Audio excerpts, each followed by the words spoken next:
Hello. This afternoon I'd like to talk to all of us who are fundraisers and nonprofit managers and all those board members who are engaged in helping their causes, good causes, raise money. We are entering one of my favorite times of the year, and it's a season of Thanksgiving, and it's actually the season of giving for our best charities. Many of our organizations actually bring in up to 50% of all contributed income in the final quarter of the year, October, November, December. We are more and more aware of the dates that are kind of red letter days in the calendar. Thanksgiving is followed by Black Friday, with the emphasis on retail sales, followed by Cyber Monday, with the emphasis on online sales. And we now have Giving Tuesday as a national day of philanthropy that fits right in the middle, falls right in the middle of the season of giving. This is a fairly recent phenomenon. Only in 2012, at the 92nd Street Y in New York City, an organization actually celebrated, admired for its innovative programming and community engagement, they created a Giving Tuesday. 4 years later, it's a national organization, a movement. It has its own identity, it's incorporated, branded, has members, websites, provides resources and workshops for year-round giving. In 2014, $26 million came in through Giving Tuesday activities.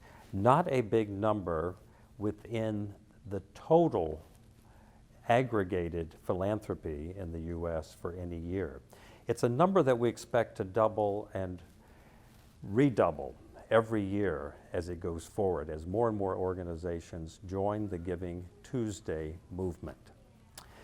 For those of us who are following trends, however, 2014 was a high point, a record year for philanthropy.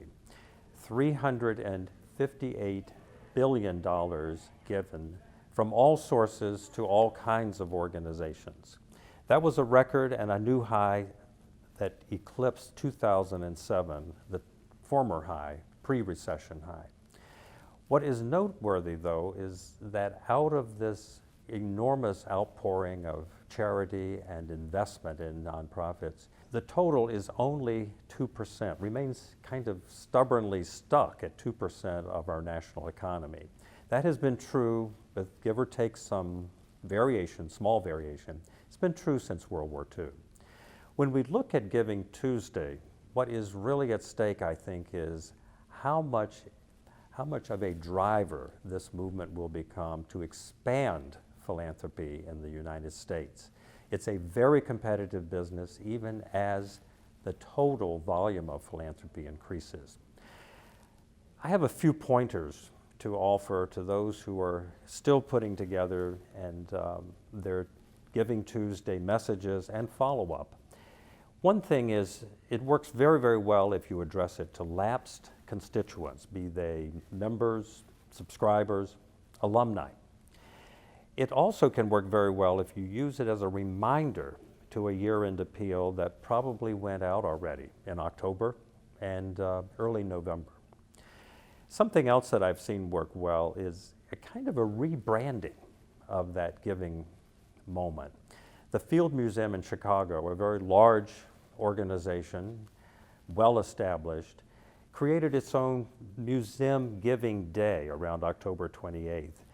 And to recognize the date on which Marshall Field wrote the $1 million check that purchased the collections from a great World's Fair and started the museum that has become a global research institution today.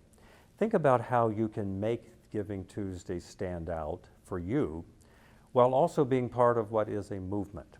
It's a movement that bears watching. It's a movement that we should all encourage. We will know in very few years if the success of Giving Tuesday is to move that philanthropic needle from 2% of our national economy higher as a result. Thank you very much.